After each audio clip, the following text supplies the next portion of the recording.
Imagine a battle where the calm waves hide ancient powers, and under the surface, two forces are waiting, one to protect and one to destroy. Zombies 5 may be the movie where Disney finally unleashes the ocean's most mysterious creatures. Mermaids and Sirens, the Zombies franchise has always been about more than just monsters. From the very first movie, it gave us a world where humans, zombies, werewolves, and aliens had to learn to live together. Each chapter added a new challenge, but it always came back to the same question: can different worlds find a way to belong in the same place? Now, as we look ahead to 2026, the story may be about to dive into the deepest mystery yet, the ocean. In Zombies 1, we met Zed, a zombie who wanted nothing more than to play football, and Addison, a cheerleader who dreamed of being herself, even if it meant breaking Seabrook's strict rules. Their friendship and eventual love showed that fear of the unknown can be replaced with acceptance. Zombies 2 raised the stakes by introducing the werewolves, who brought the energy of the wild and tested Addison's identity. Zombies 3 reached for the stars with aliens landing in Seabrook, sparking questions about trust, power, and destiny. And Zombies 4, though not official, has long been whispered about as the moment the franchise prepares for its grand finale. But what could possibly top zombies, werewolves, and aliens? The answer may be as old as myth itself: creatures of the sea. In Zombies 5, Disney could set the stage for an unforgettable clash, not just between Seabrook and new visitors, but between the visitors themselves. Because in the ocean, there are not just mermaids, the graceful guardians of water, but also sirens, the darker cousins who use their voices to bend the will of others. For centuries, legends have told us about their rivalry: mermaids who protect balance and sirens who disrupt it. Bringing this conflict to Seabrook could be the boldest move yet. Picture Seabrook's shoreline. The sun is shining, the waves crash gently, and kids are laughing at the beach. But deep beneath the water, something stirs. Strange songs begin to drift through the air. At first, they sound beautiful, almost too beautiful. Then, one by one, people stop what they're doing, their eyes glassy as if they're being pulled into a trance. This is not just a melody. It's a warning. The sirens have arrived, but they are not alone. Mermaids rise to the surface, their scales catching the sunlight, their presence calm but powerful. They do not come to harm, but to protect. They know that if the sirens take hold of Seabrook, the entire town could fall into chaos. Suddenly, Seabrook is not just a place where humans, zombies, and werewolves live together. It is now the battlefield for an ancient war. This setup opens doors to everything the franchise does best. There will be new songs, new dances, and new powers unlike anything we've seen before. Imagine a cheer routine that turns into a water battle, or a football game interrupted by waves crashing over the field. Imagine Zed trying to rally his friends while fighting off the hypnotic call of the sirens. Imagine Addison realizing that her glowing hair, the mystery that has followed her through every movie, may be connected not to the stars, but to the sea. The introduction of mermaids and sirens also brings deeper themes. Zombies movies have always been about acceptance, but this time the question is bigger. What if two groups are so opposed that peace seems impossible? Can Seabrook's lessons of unity survive when the ocean itself is divided? Can Addison, Zed, and their friends bring light to a conflict that has raged for centuries? And let's not forget, Disney loves to plant seeds of mystery. If mermaids and sirens enter the story, it may not just be about Seabrook. It could expand the entire universe of zombies into something even larger. What if the ocean creatures know secrets about the aliens? What if Addison's destiny is bigger than anyone imagined? And what if this is not just the 5th chapter, but the beginning of the endgame for the whole franchise? By the end of this first section, the audience should feel the weight of what's coming. Seabrook has faced many challenges, but this may be the one that finally pushes it to the breaking point. The calm waves are gone. The ocean is rising. And in Zombies 5, the question isn't just who belongs in Seabrook, it's who will survive its biggest battle yet. When the world of Seabrook thought it had found balance, the ocean reveals a new truth. For centuries, two ancient powers have lived beneath the waves, powers that could not be more different. On one side, the mermaids, protectors of peace, sworn to guard the waters and the life within it. On the other side, the sirens, creatures of temptation and chaos, who thrive by bending the will of others through their hypnotic songs. Their rivalry is not just a clash of species, it is a war of philosophy carried across generations. And in Zombies 5, this battle is about to crash onto Seabrook's shores. The mermaids are unlike anything Seabrook has faced before. They are not villains, nor are they saviors. They represent harmony with nature, guardianship of the sea, and the hope that balance can be kept even when chaos rises. Imagine them gliding through the water, their scales shimmering like fractured sunlight, their voices calm but commanding. Their power is not brute strength, it is the power to heal, to protect, and to guide. They arrive in Seabrook not to conquer, but to warn. They know the sirens are coming, and they know what destruction follows when their songs echo across the waves. The sirens, however, are a force of pure disruption. Legends describe their voices as beautiful beyond reason, but their beauty is a weapon. One song and hearts bend to their will. In Seabrook, this would be disastrous. Imagine cheerleaders suddenly abandoning practice to follow the song into the ocean. Imagine the football team frozen mid-play, their eyes glazed as they march toward the shore. Imagine Addison herself, struggling against the pull of the melody that seems to reach straight into her soul. The sirens do not want peace, they want dominance. And to them, Seabrook is just another kingdom to control. But what makes this conflict different from past challenges is that Seabrook is caught in the middle of a war that predates the town itself. Zombies, werewolves, and even aliens learned to live together because they all shared a common enemy fear of being rejected. Mermaids and sirens, however, see each other as eternal rivals. To the mermaids, the sirens represent corruption of the ocean's purpose. To the sirens, the mermaids are weak guardians standing in the way of true power. There is no easy compromise, no middle ground. And now, Seabrook is the battlefield where centuries of rivalry will come to its climax. This creates a new kind of pressure on Addison and Zed. For the first time, Seabrook may not be able to simply accept both sides. What happens when both sides refuse to coexist? Will Seabrook have to choose? And if so, will it side with the light of the mermaids or the dark allure of the sirens? Disney has always crafted zombies movies as metaphors for real-world struggles, prejudice, belonging, and unity. But Zombies 5 may explore a deeper question. What if peace isn't possible? What if sometimes the choice between good and evil cannot be avoided? Visualize how this conflict could unfold. The first night the sirens arrive, the ocean itself responds. Waves rise higher, storms roll across the coast, and eerie songs ride the wind.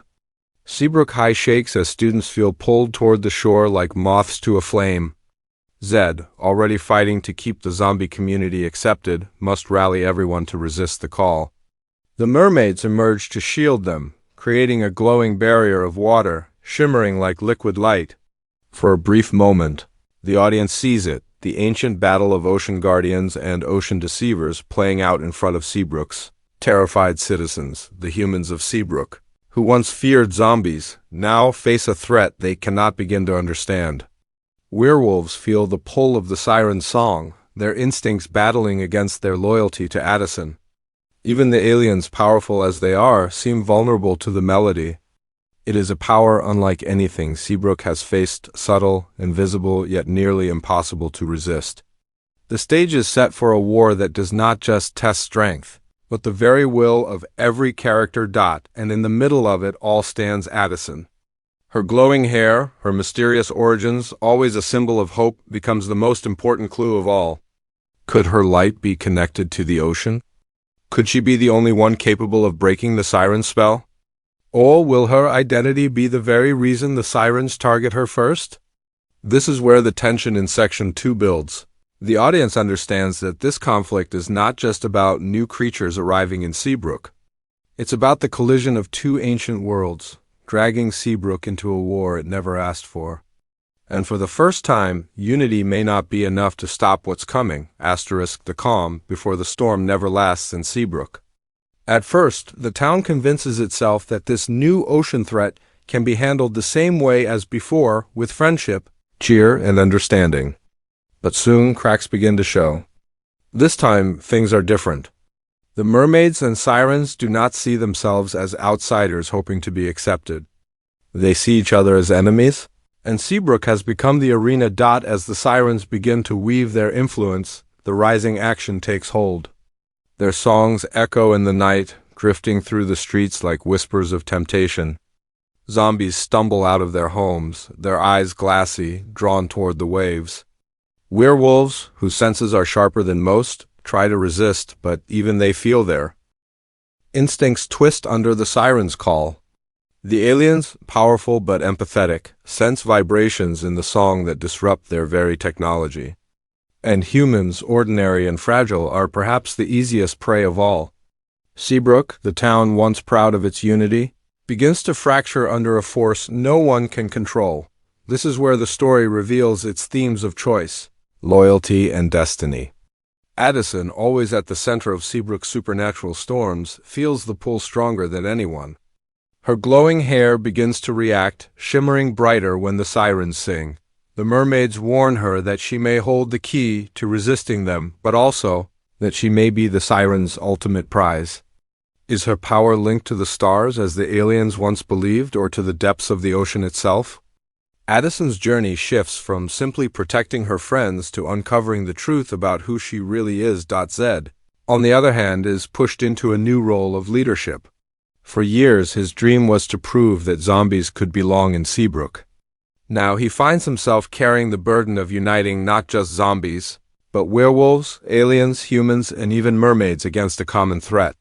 His football field charisma turns into battlefield courage. But for the first time, Zed faces a challenge he cannot solve with optimism alone. How do you fight an enemy that can control the very minds of those you love? The mermaids, though allies, bring their own complications. They warn Seabrook that the sirens cannot be reasoned with.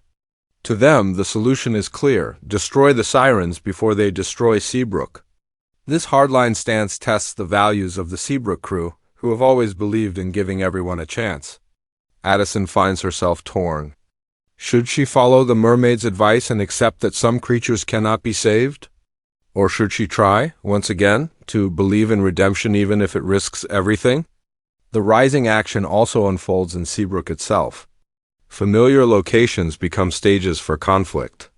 The cheer gym becomes a war room, where Addison and her squad plan defenses not of pom-poms but of soundproof walls to block out the sirens' voices. The football field, once a symbol of Zed's dreams, becomes a battlefield where hypnotized teammates turn against one another mid-game. The pier at the edge of town becomes the most dangerous place of all, where the sirens sing their loudest, drawing crowds closer to the water's edge with every note. Through these moments, Disney would weave in its trademark balance of light and dark. Epic dance battles turn into clashes between glowing mermaids and shadowed sirens, their movements both beautiful and terrifying. Songs once filled with hope are now layered with tension. As voices overlap Addison's light, the mermaid's harmony, the siren's temptation competing for control of the same melody.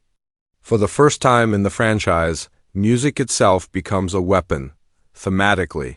Zombies 5 pushes the story into deeper waters literally and emotionally. The previous films were about inclusion, about making space for others at the table. This chapter asks a harder question: what if some forces don't want peace at all? What if unity is not enough to stop division? The sirens represent temptation, manipulation, and the idea that power can override trust. The mermaids represent hope, guardianship, and the burden of responsibility. Addison and Zed, caught between these forces, represent the possibility of choice, the belief that even in the darkest moments, individuals can decide their own fate. As the rising action builds, the stakes become impossible to ignore. Seabrook is no longer just a small town trying to live in harmony. It is the epicenter of a war that could tip the balance of both land and sea. The sirens grow bolder, their songs spreading further. The mermaids grow desperate, warning that time is running out. And in the center of it all, Addison's light glows brighter than ever, so bright that even the sirens stop their song to take Notice by the end of section 3, the audience feels the tension at its peak. The characters are no longer simply preparing, they are being pulled into the conflict whether they want it or not. The mermaids and sirens are no longer distant myths. They are here, they are powerful, and they will not leave until one side claims victory. The rising action makes one thing clear: Zombies 5 is not just another sequel. It is the battle where Seabrook's belief in unity faces its greatest test. Asterisk. The night of the final showdown begins not with battle, but with silence. Seabrook's streets are empty. Its lights flicker. The townspeople are drawn to the coast, guided by an unseen call. The sirens stand on jagged rocks near the shoreline, their voices rising in perfect, haunting harmony. The air vibrates with their song, and the waves answer, towering, restless, ready to swallow everything. This is not just a fight for Seabrook. It is the moment the sirens reveal their true ambition, to claim the land above the waves as their kingdom, but just as the tide turns, the mermaids rise. Their entrance is dazzling columns of glowing water spiral into the air, surrounding the shore in a barrier of light. Their voices respond to the sirens, softer yet stronger, as if the ocean itself sings with them. For the first time, the full force of the ancient rivalry is revealed. The sound of two melodies colliding is almost unbearable, beautiful, terrifying, overwhelming. The citizens of Seabrook clutch their heads, caught between surrender and resistance. And in the middle of it all stands Addison. Her hair glows brighter than ever, not in flashes, but in a steady, powerful radiance. The sirens pause, their hypnotic hold flickering. The mermaids turn to her, urging her to choose. Does she lend her light to them, ensuring their victory over the sirens? Or does she try something no one expects, uniting both songs into one? Addison realizes this is her destiny. Every step of her journey, from discovering her uniqueness to facing aliens, has led to this moment. She begins to sing not with fear, not with power, but with hope. Her voice cuts through the chaos, weaving itself into both melodies. Bending them toward harmony, the climax becomes not just a battle of strength, but of will. Zed, fighting to protect his friends, rallies the zombies to shield the humans from the water's pull. Werewolves howl in unison, their voices grounding Addison's song. Even the aliens join, projecting vibrations that amplify her melody. For the first time, every group in Seabrook unites not in force, but in sound. The sirens resist, their song growing sharper, darker. The mermaids push harder, their voices trembling with effort.